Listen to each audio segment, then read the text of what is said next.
अस्सलाम वालेकुम स्टूडेंट्स। आज की इस वीडियो में हम CS 625 प्रोफेशनल प्रैक्टिसेस की GDP के बारे में डिस्कशन करेंगे। तो स्टूडेंट्स, इसमें सबसे पहले जो हमारे पास टोटल मार्क्स हैं वो इसके हैं 5 एंड हमारे पास जो इसकी स्टार्टिंग डेट है वो हमारे पास है 11 मई एंड जो इसकी क्लोजिंग डेट है, एंड डेट है हमारे पास वो है 13 मई। ठीक है स्टूडेंट्स, तो हम जो है वो जल्दी से जो है वो GDP का क्वेश्चन या सिनेरियो जो भी हमें प्रोवाइड किया गया है उसको रीड आउट करते हैं, देन फिर जो है वो हम फर्दर सोल्यूशन की तरफ मूव ऑन करेंगे। ठीक है, तो सबसे पहले जो है वो हमें एक सिनेरियो दिया गया है, देन जो है वो हमें एक क्वेश्चन दिया है जिसका जो है वो आपने आंसर प्रोवाइड करना है। देन रेड में जो है वो आपको एक इम्पोर्टेंट रेड में नोट दिया है वो। ठीक है, देन फिर जो है वो आपके पास GDP इंस्ट्रक्शंस है। ठीक है, उनको जो है वो हम लास्ट में देखेंगे। तो हम जो है वो सिनेरियो से स्टार्ट करते हैं, जल्दी से जो है वो हम सिनेरियो को रीड आउट करते हैं। At ABC Tech Solutions, the company is expanding rapidly and has recently secured several high-value international projects.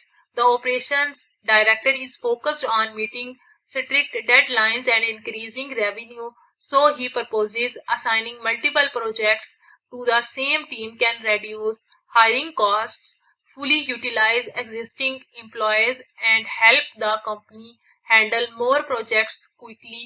It may also increase short-term productivity and revenue while meeting tight client deadlines.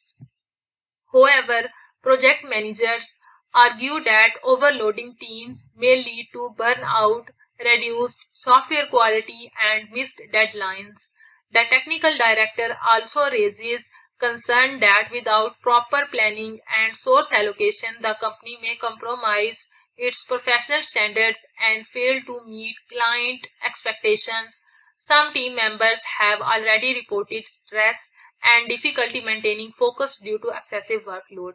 ठीक है students, तो ये जो है वो हमारे पास scenario था जो कि हमने रीड आउट कर लिया है। अब मैं जो है वो इसको थोड़ा सा समराइज करके आपको एक्सप्लेन करती हूँ ताकि आपको जो है वो अच्छे से समझ आ जाए। ठीक है, तो हमारे पास जो है वो हमारे पास एक ABC टेक सॉल्यूशंस के नाम से एक कंपनी है। ठीक है, और उस कंपनी के अंदर क्या हो रहा है कि वो जो कंपनी है हमारी रैपिडली जो है वो एक्सपेंड कर रही है। ठीक है, और अभी अभी जो है वो उसने बहुत से जो हाई वैल्यू के इंटरनेशनल प्रोजेक्ट्स हैं, ठीक है, उनको जो है वो अभी अभी उसने सिक्योर किया है, यानी उनको जो है वो कंप्लीट किया है। ठीक है, तो ऑपरेशन डायरेक्टर जो है वो किस बात पे फोकस कर रहा है, वो इस बात पे फोकस कर रहा है कि जो डेडलाइंस है सिर्फ उनको जो है वो मीट करने पे लगा हुआ है। ठीक है, और क्या कर रहा है, रेवेन्यू को जो है वो इंक्रीज कर देता है। ठीक है, कर रहा है। ठीक है, तो वो क्या कर रहा है एंड क्या प्रपोज कर रहा है कि जो मल्टीपल प्रोजेक्ट्स हैं वो सेम टीम को जो है वो दे देता है ताकि उससे जो है वो हायरिंग कास्ट जो है वो कम कर सके वो। ठीक है,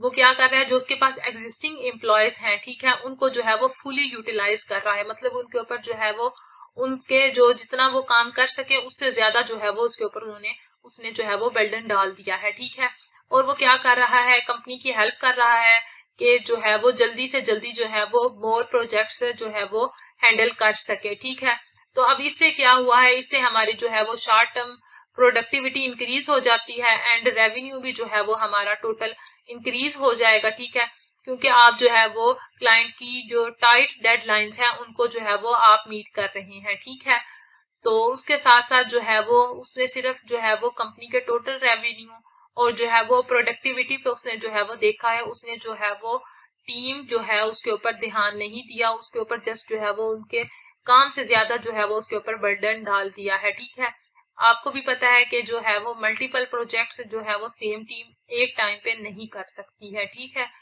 तो नेक्स्ट जो है वो प्रोजेक्ट मैनेजर अब जो है वो आर्ग्यू कर रहा है कि अगर आप टीम के ऊपर जो है वो ओवरलोडिंग करेंगे तो उससे जो है वो बर्न आउट हो जाएगा। ठीक है, सॉफ्टवेयर की क्वालिटी भी जो है वो कम हो जाएगी और आपकी जो डेडलाइंस है वो भी समहाउ अक्सर जो है वो मिस हो जाएंगी। ठीक है, तो नेक्स्ट जो है वो हमारे पास टेक्निकल डायरेक्टर भी यही कह रहा है कि जो है जब तक आपकी प्रॉपर प्लानिंग नहीं होगी, आपके जो है वो सोर्स एलोकेट नहीं होंगे, तो कंपनी जो है वो अपने प्रोफेशनल स्टैंडर्ड्स के ऊपर जो है वो कंप्रोमाइज ही करती रहेगी और जो है वो फेल हो जाएगी कि वो क्लाइंट की जो है वो एक्सपेक्टेशंस को मीट कर सके। ठीक है, तो सबसे पहले ये भी रिपोर्ट की गई है कि कुछ जो टीम मेंबर्स हैं उनको जो है वो इस वजह से काफी जो है वो स्ट्रेस में भी हैं एंड उनको जो है वो अपनी जो है वो मेंटेनेंस करने में भी जो है वो उनको काफी जो है वो डिफिकल्टी फेस करनी पड़ रही है, क्योंकि उनके ऊपर जो है वो वर्कलोड बहुत ज्यादा है। ठीक है, होप सो जो है वो आपको ये सिनेरियो समझ आ गया होगा। ठीक है, इसके ऊपर जो है वो मैं आपको फिर भी थोड़ा सा समराइज अगेन कर देती हूँ कि जो ऑपरेशन डायरेक्टर है उसने जो है वो डेडलाइंस को मीट करने के लिए, जो स्ट्रिक्ट डेडलाइंस को मीट करने के लिए उसने क्या किया है, उसने जो है वो सेम टीम को जो है वो मल्टीपल प्रोजेक्ट्स असाइन कर दिए हैं, ताकि जो है वो कम टाइम में जो है वो ज्यादा काम अपनी टीम से करवा सके। ठीक है, उसके ऊपर बजाय ये कि उनकी जो है वो एनर्जी को मद्देनजर रखते हुए या उनकी जो है वो विल पावर को जो है मद्देनजर रखते की बजाय उसने जो है वो सिर्फ अपने रेवेन्यू और जो है वो डेडलाइंस को दोनों को जो है वो फोकस किया हुआ है। ठीक है, और फिर प्रोजेक्ट मैनेजर जो है वो आर्ग्यू कर रहा है कि अगर टीम के ऊपर जो है वो ज्यादा वर्क डाल दिया जाएगा तो जो है वो क्वालिटी भी आपकी कम होगी, डेडलाइंस भी जो है वो मिस हो जाएंगी और जो है वो बर्नआउट की तरफ जाएगा। ठीक है, तो टेक्निकल डायरेक्टर भी सेम यही कह रहा है कि प्रॉपर जो प्लानिंग के बगैर जो है वो या सोर्स एलोकेशन जो है वो प्रॉपर नहीं होगी तो आपके पास जो है वो कंपनी जो है वो अपने प्रोफेशनल स्टैंडर्ड से नीचे जो है वो अपना काम करेगी और जो है वो कस्टमर या क्लाइंट की जो है एक्सपेक्टेशंस को फुलफिल नहीं कर सकेगी। ठीक है, तो उसकी वजह से जो है अगर वर्क ज्यादा हो तो जो है वो टीम भी स्ट्रेसफुल हो जाती है और उनसे जो काम एक वीक में होना होता है वो उनसे 2 वीक में होगा। ठीक है, तो इस तरीके से काफी जो मेंटेनेंस है वो बुरी हो रही है। ठीक है, मतलब इफेक्ट हो रही है। ठीक है, तो as a professional it is justifiable to overload teams to increase short term productivity and reduce costs. Defend your answer. अब आपने जो है वो अपने आंसर को डिफेंड करना है, लाइक आपने जो है वो इसका आंसर प्रोवाइड करना है इस क्वेश्चन का। ठीक है, नोट किया है, right a clear and concise answer that directly address the question. Your response should be well structured and limit to approximately 200 words, focusing on presenting key points with relevant explanation or examples, avoiding unnecessary details or repetition. अब वो कह रहे हैं कि आपने clear और concise जो है वो टू द पॉइंट जो आंसर प्रोवाइड करना है क्वेश्चन का। ठीक है, और आपका जो है वो रेस्पॉन्स जो है वो वेल स्ट्रक्चर्ड और अप्रोक्सीमेटली 200 वर्ड्स को जो है वो मीट कर रहा हो। ठीक है, इससे ज्यादा के वर्ड जो है वो आपने नहीं डालने। ठीक है, और फोकस आपके किसके ऊपर करना है, प्रेजेंटिंग की पॉइंट्स को।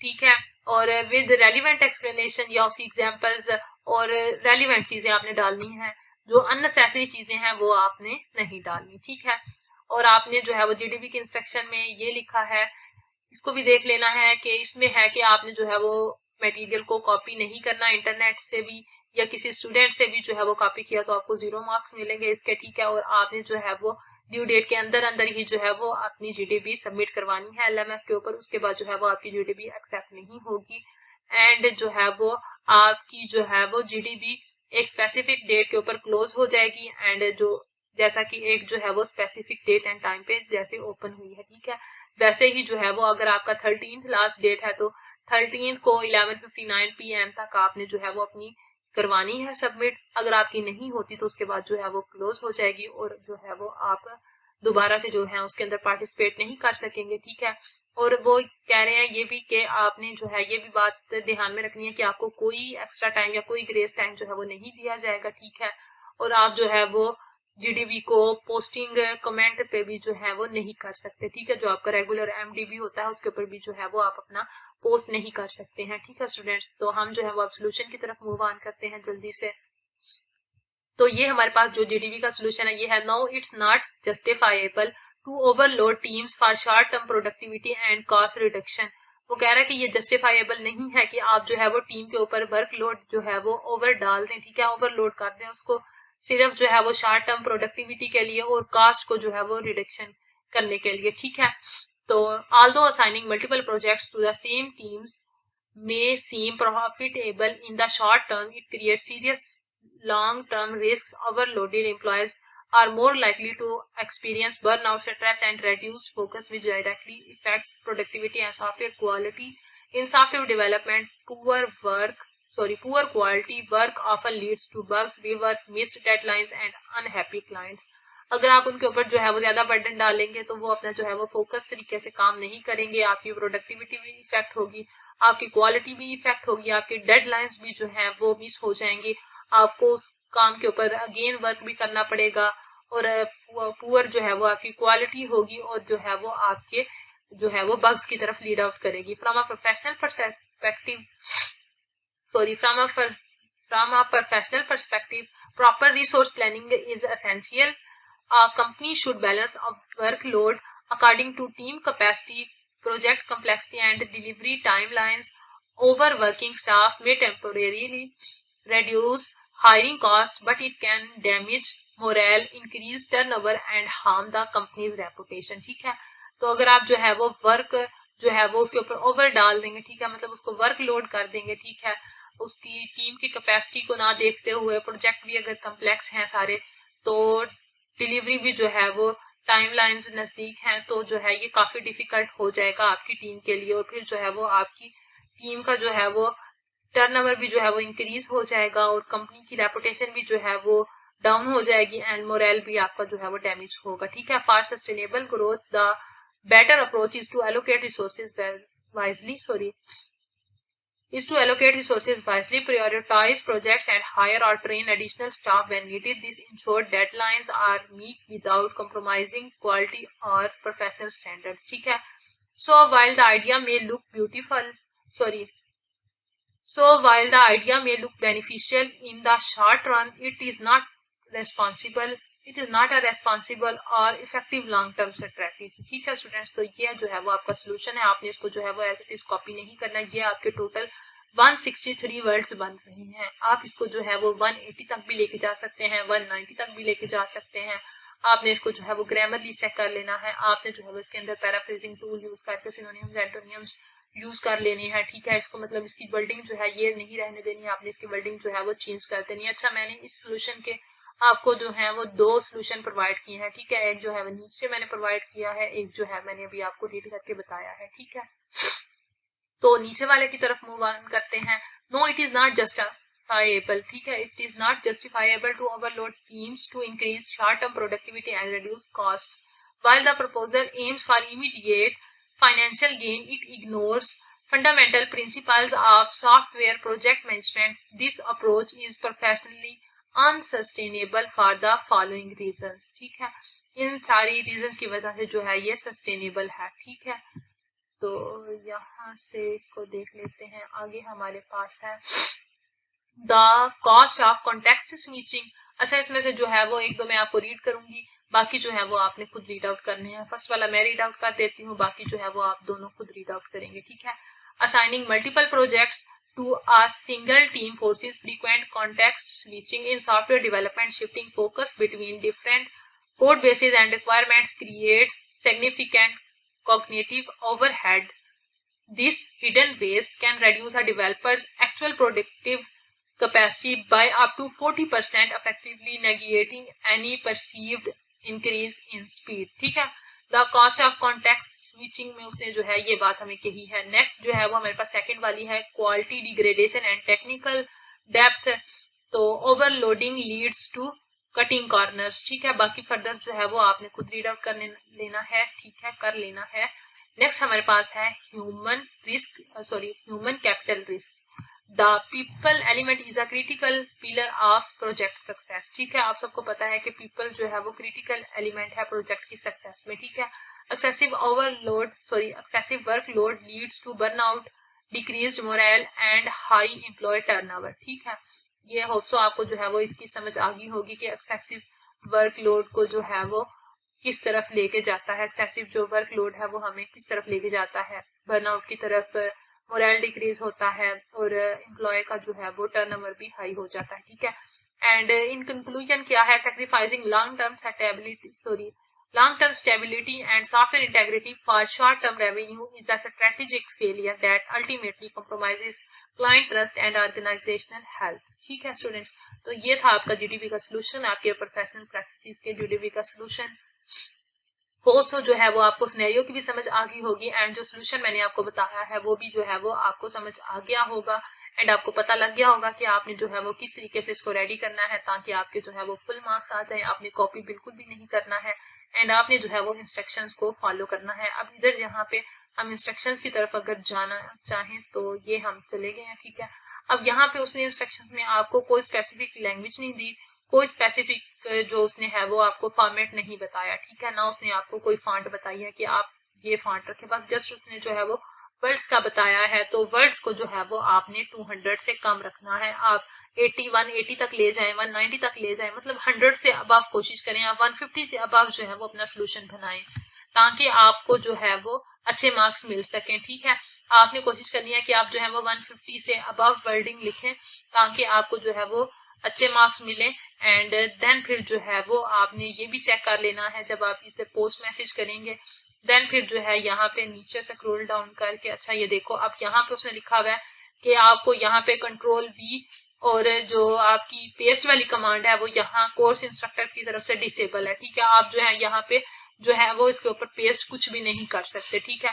तो आपने क्या करना है, बिल्कुल इसी तरीके से जिस तरह मैंने जो है वो वर्ड की फाइल रेडी की है, आपने भी वर्ड की फाइल रेडी करनी है। देन फिर जो है वो सोल्यूशन को यहाँ पर आपने राइट डाउन कर लेना है। एंड देन फिर जो है वो आपने प्रीव्यू पे क्लिक करके देन फिर जो है वो आपने उसकी फॉन्ट्स वगैरह देख लेनी है। आपने देख लेना है कि आपने किस तरीके से लिखा हुआ है। अब मैंने जो है इस पेज के ऊपर कुछ नहीं राइट डाउन किया हुआ, तो ये हमारे पास जो है वो एम्प्टी ब्लैंक शो हो रहा है, ठीक है स्टूडेंट्स। और आपने जो है वो सबमिशन करवाने से पहले चेक कर लेना है कि आपने अगर आपका जो कोर्स है वो ये है CX625 प्रोफेशनल प्रैक्टिसेस का, तो क्या आपने जो है वो इसी की जीडीबी का सोल्यूशन नीचे जो आपको स्पेस दी गई है उसमें आपने वही सोल्यूशन लिखा है, ठीक है।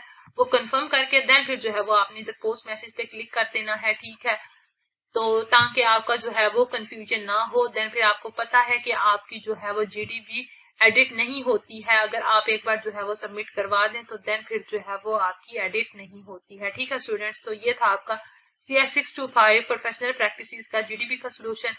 होप सो आपको समझ आ गई होगी। अगर आपका कोई भी क्वेश्चन हो तो आप कमेंट बॉक्स में पूछ सकते हैं।